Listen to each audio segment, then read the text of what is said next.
bring in from Montreal, Mouin Rabbani. He's co-editor of the online news site Jadaliyya, and he's a non-resident fellow at the Centre for Conflict and Humanitarian Studies. Very good to have you with us. I want to draw on your experience as someone who knows a great deal about conflict resolution.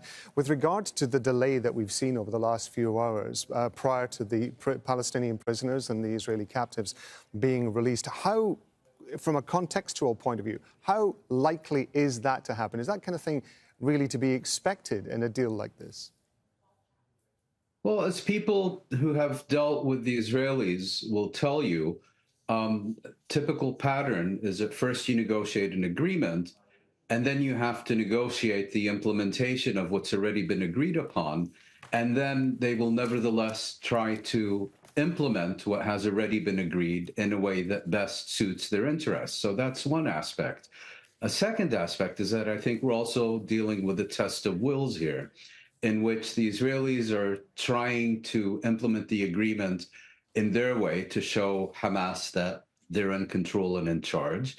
And Hamas responded by delaying the release of captives to demonstrate that they won't be intimidated and that they insist on the agreement being implemented as concluded several days ago. So I think there are several factors, and I have to say, I mean, these are obviously not minor issues, but they're not exactly the heart of the substance of this agreement either. And I think that explains why ultimately it was resolved after several hours. Does that, I was going to ask you, does that give us an indication of the speed at which Qatar and Egypt were able to find some sort of solution to this? Does that give us an indication of the significance of these matters? And are we likely to see more incidents like this in certain, well, we have one more day to go. Is it likely that in the next 24 hours or so we're going to see a similar situation where both sides, as you say, are kind of like testing the waters and testing the tolerances of each other?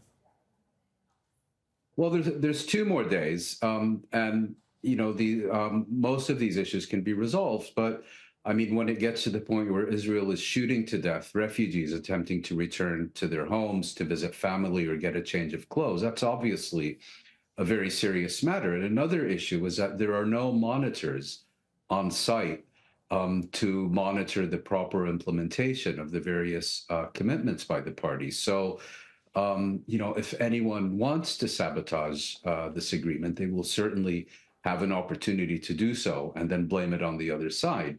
Given all the very tough statements we've seen from Israeli leaders, on the one hand, one might think that it would be in their interest to resume the war and the offensive as soon as possible. I think another interpretation is that they're talking so tough in order to be able to justify an extension of the truce by then claiming that it was their the threats of further military pressure that compelled the Palestinians to agree an extension. And here we have to remember that at the outset of this war, Israel, specifically the prime minister and the defense minister and the chief of staff, made very clear there would be no negotiations and there would be no truce. And what we have now is a truce achieved by negotiations. And so therefore, I think, you know, they're in a politically difficult spot. Mouin Rabbani, we appreciate it, co-editor of online news site Jadaliyya. Thank you very much indeed. Thank you.